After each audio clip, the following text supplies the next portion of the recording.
Bismillahirrahmanirrahim. Assalamualaikum warahmatullahi wabarakatuh. Salam olahraga dan salam sehat dan bugar. Yang kami hormati Dewan Juri dan Ustadz Ustazah seluruh guru di Indonesia yang berbahagia. Alhamdulillah pada kesempatan kali ini saya akan coba mensimulasikan salah satu pembelajaran PJJ ya, jarak jauh, terutama dalam materi PJOK kelas 4 ya. Nama ini materinya adalah tentang gerak berirama atau senam irama. Baik, nanti kita simulasikan materinya ya. Ini dilakukan melalui PJJ menggunakan pertemuan virtual, menggunakan Zoom meeting ya. Kemudian kita men-share materi ya, setelah kita menyapa dan membaca doa dengan anak-anak. Kemudian setelah itu kita mengingatkan tentang adaptasi kebiasaan baru ya.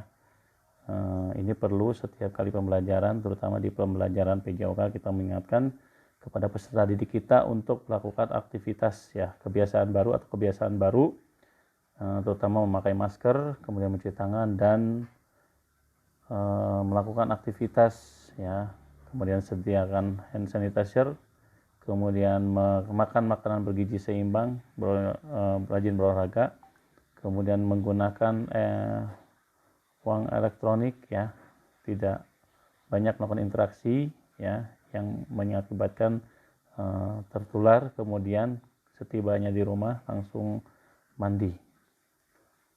Kemudian setelah itu kita melakukan review pembelajaran ya dengan anak-anak. Ini bagian daripada mengkondisikan anak-anak agar anak konsentrasi. Review ini selain mengingat materi sebelumnya juga memberikan kebahagiaan ya, terutama apalagi dalam posisi online ya. Bentuk reviewnya adalah dalam bentuk games ya. Saya menggunakan aplikasi Wordwall ya. Ini merupakan aplikasi bisa digunakan untuk mereview pembelajaran. Dalam ini yang direviewnya adalah terkait materi sebelumnya, yaitu materi tentang latihan kebugaran dan senam lantai. Nah, tampilannya kurang lebih seperti ini ya. Nanti kita akan menampilkan share ya di screen kita biar anak-anak melihat. Kemudian kita memencet ya tombol start.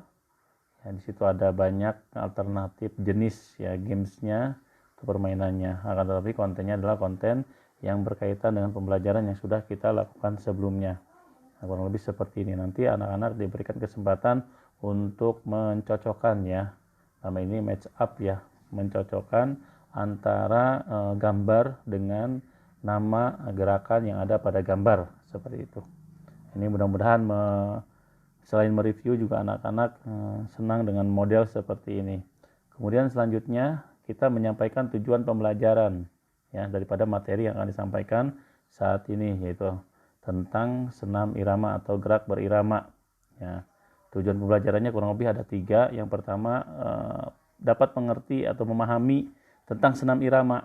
Yang kedua terkait dapat memahami aktivitas senam irama atau apa saja senam irama itu. Yang ketiga dapat mempraktekkan ya, ini intinya.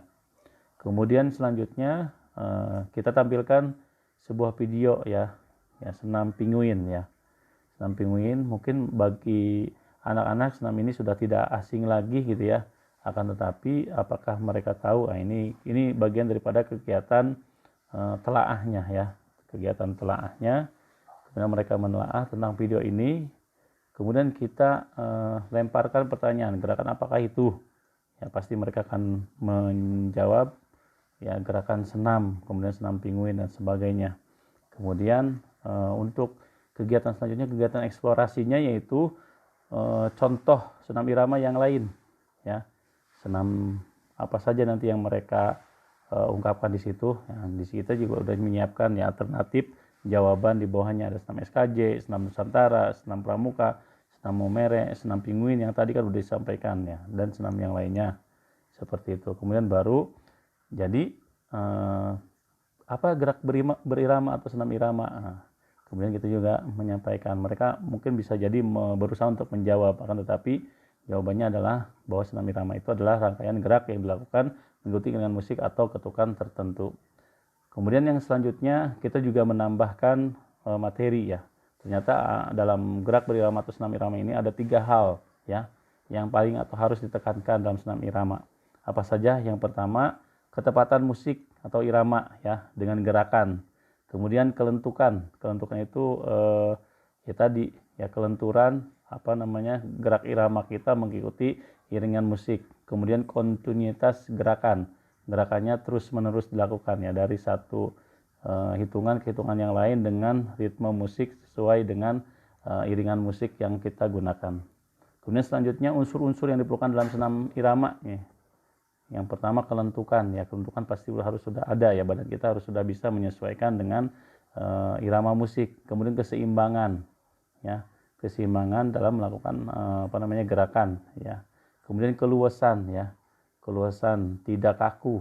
Kemudian fleksibilitas, gerakannya yang fleksibel. Kemudian kontinuitas dan ketepatan. Nah, ini materi ini kita sampaikan sebagai tambahan wawasan terkait dengan senam irama. Kemudian setelah itu juga kita sampaikan juga manfaat senam irama. Buat apa sih? Agar peserta didik juga semakin termotivasi setelah mereka melakukan eksplorasi terhadap senam irama. Bahwa manfaat dari senam irama itu yang pertama manfaat fisik, manfaat mental, dan manfaat sosial. Ini kita sampaikan. Tentunya juga sambil melakukan proses tanya jawab dengan mereka. Menurut kamu manfaat apa lagi yang bisa didapatkan, atau ketika menyampaikan manfaat senam irama, biarkan mereka menjawab terlebih dahulu, baru nanti kita luruskan dengan materi yang sesuai dengan di buku. Kemudian setelah itu merumuskan ya, saya tadi merumuskan. Nah, selanjutnya kita akan mempresentasikan dan mempraktekkan ya. Kita tampilkan salah satu senam yang nanti akan menjadi bahan penilaian, yaitu senam pramuka. Dalam ini kita tampilkan video senam pramuka dan mereka mempraktekkan ya senam pramuka di rumahnya masing-masing. Kemudian setelah itu kita memberikan tantangan ya. Tantangannya adalah bahwasanya mereka silahkan diberikan tugas untuk melakukan latihan secara mandiri di rumah ya. Tentunya juga mengajak keluarganya, adik kakaknya ataupun ayah bundanya untuk melakukan aktivitas olahraga. Dalam hal ini senam irama ya, dalam hal ini senam pramuka ya, agar tujuan ya secara duniawi tercapai, tujuan pembelajarannya juga tercapai. Dan yang terakhir, kita juga mengingatkan tentang aspek ukhrawinya ya, bahwasanya berdasarkan hadis Rasulullah SAW, mukmin yang kuat lebih baik dan lebih dicintai Allah daripada mukmin yang lemah. Ya, kita bisa kuat salah satunya adalah dengan ikhtiar olahraga yang rutin kita lakukan. Kemudian dengan cara itu mudah-mudahan anak-anak bisa termotivasi untuk senantiasa melakukan aktivitas olahraga. Oleh karena itu, kita berikan motivasi kepada anak-anak jika kita ingin menjadi atau dicintai oleh Allah Subhanahu wa taala. Salah satunya kita harus menjadi mukmin yang kuat, dan salah satunya harus yaitu dengan cara berolahraga. Ya. Kemudian setelah itu kita menutup ya pembelajaran dengan mengucap hamdalah dan kafaratul majlis. Ya, itu saja simulasi yang bisa saya sampaikan. Terima kasih. Assalamualaikum warahmatullahi wabarakatuh.